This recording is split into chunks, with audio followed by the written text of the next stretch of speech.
Selamat pagi saudara-saudaraku dalam Kristus Yesus. Kita akan memasuki renungan pagi. Dan sebelumnya, marilah kita berdoa. Bapa di surga, dalam Yesus Kristus dan kuat kuasa Roh Kudus, kami bersyukur atas Engkau memperkenankan kami memasuki kehidupan pada hari ini. Dan kami juga ingin merenungkan sebagian dari firman-Mu, sehingga firman-Mu boleh menjadi kekuatan bagi kami dalam menjalani pergumulan hidup pada hari ini. Terima kasih Bapa di surga, dalam nama Yesus Kristus kami berdoa. Amin.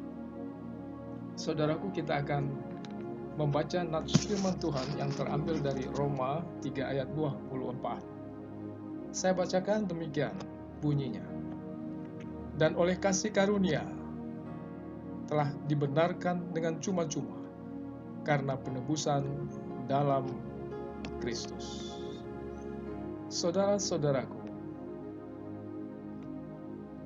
orang Kristen di Roma pada tahun 49 sampai 50, mereka ini bertikai satu dengan yang lain. Perselisihan mereka adalah terkait dengan apakah masih perlu kita menjalankan hukum Taurat dalam arti hukum ibadah orang Israel walaupun kita sudah menjadi Kristen, dan orang Kristen Yahudi mengatakan masih perlu. Sementara orang Kristen yang bukan berasal dari Yahudi mengatakan tidak perlu. Hukum Taurat yang menjadi perdebatan itu bukan menunjuk pada 10 firman Tuhan, tapi menunjuk pada hukum ibadah seperti najis dan tahir, atau halal haram, hal puasa, hal sunat, dan hal hari Sabat.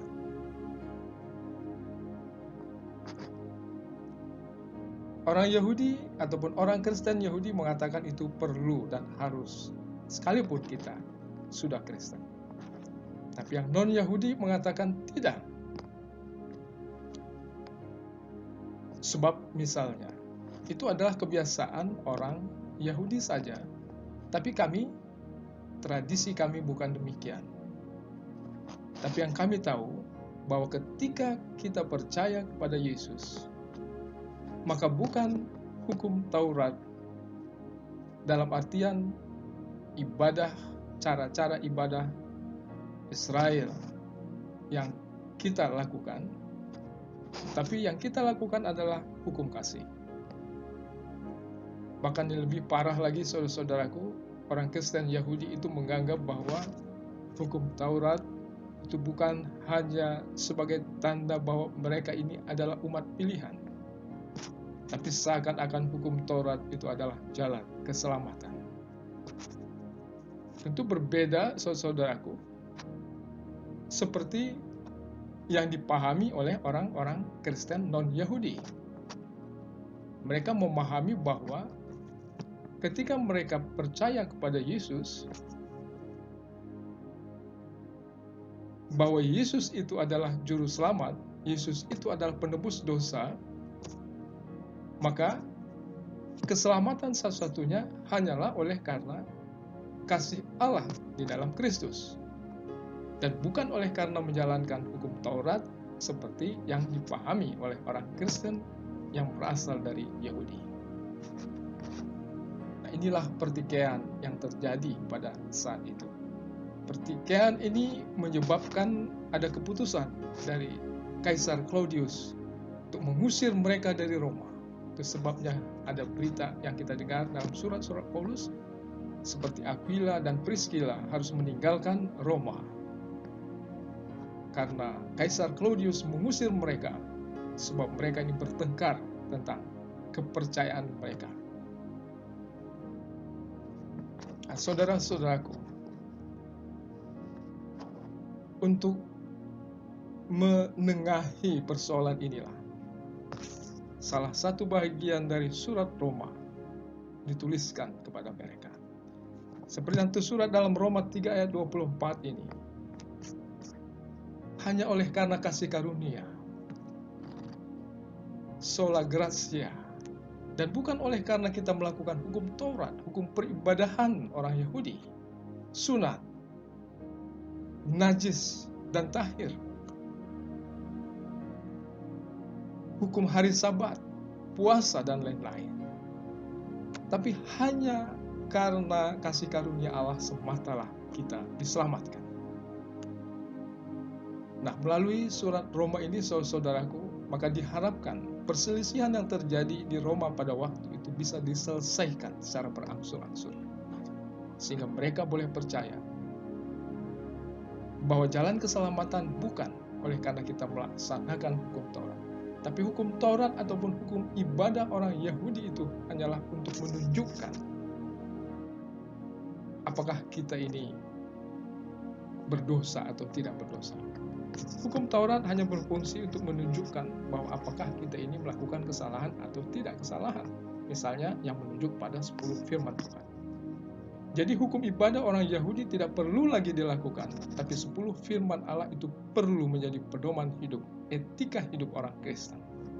Tapi itu hanya sebagai alat untuk menunjukkan mana dosa dan mana yang bukan dosa.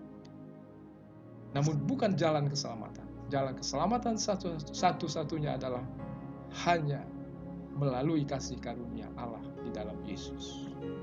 Oleh karena penebusan Yesuslah kita sudah dibenarkan oleh Allah. Dan sebagai tanggapan rasa syukur kita, itu sebabnya kita tetap memelihara 10 firman Tuhan dan sekaligus hukum kasih yang perlu dilaksanakan dalam tindakan sehari-hari. Jadi kalau hukum ibadah itu sifatnya hanya seremonial, formal, seremonial, tapi hukum kasih itu sifatnya tindakan nyata sehari-hari dalam kehidupan kita. Di sana sekaligus kita sudah menjalankan 10 firman Tuhan.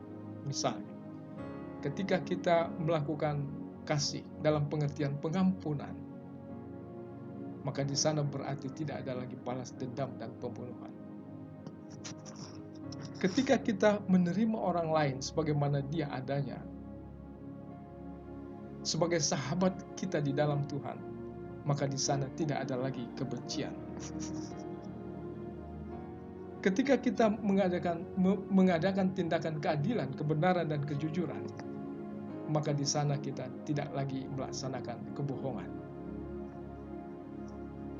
Ketika kita bersahabat dengan sesama kita, maka di sana tidak ada lagi rasa benci dalam hidup ini. Itulah yang penting sebagai gambaran bahwa kita ini adalah pengikut Kristus. Bukan dengan seremonial peribadahan seperti yang dilakukan oleh nenek moyang orang Kristen, orang Yahudi sebelum dia masuk menjadi orang Kristen. Jadi kekristenan itu merangkul keseluruhannya di dalam hukum kasih. Demikian saudaraku, renungan yang dapat kita dengarkan pada pagi hari ini, bahwa sebagai tanda bahwa kita adalah orang yang sudah dibenarkan oleh Allah, bukan oleh karena tindakan baik kita, kita melakukan hukum kasih seperti yang dilakukan Yesus kepada kita ketika kita masih berdosa. Dan kita pun demikian melakukan hukum kasih pada sesama kita sebagai tanda ucapan syukur kita kepada Allah di dalam Yesus. Amin. Mari kita berdoa. Puji dan syukur kehadirat-Mu Bapa di sorga, oleh karena kami tahu bahwa Engkau adalah Allah yang mengasihi kami.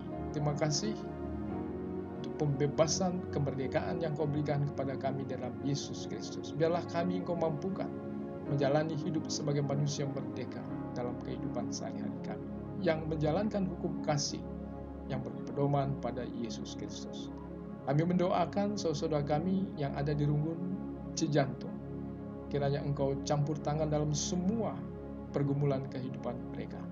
Biar Engkau menyertai kehidupan mereka, dan senantiasa memberkati yang baik yang mereka pikirkan dan yang mereka lakukan. Dan demikian doa kami khusus mengenai ataupun tentang gangguan si jantung. Terima kasih Bapa di sorga, secara umum juga segenap kami rakyat Indonesia, kiranya Engkau lindungi sehingga kami dapat hidup berdamai dengan COVID-19, sehingga perjalanan kehidupan sehari-hari segenap bangsa ini boleh berjalan dengan baik oleh karena kasih-Mu yang Kau limpahkan kepada bangsa negara kami. Itulah doa kami Bapa di sorga. Dalam nama Yesus dan kekuatan Roh Kudus kami berdoa dan mengucap syukur. Amin.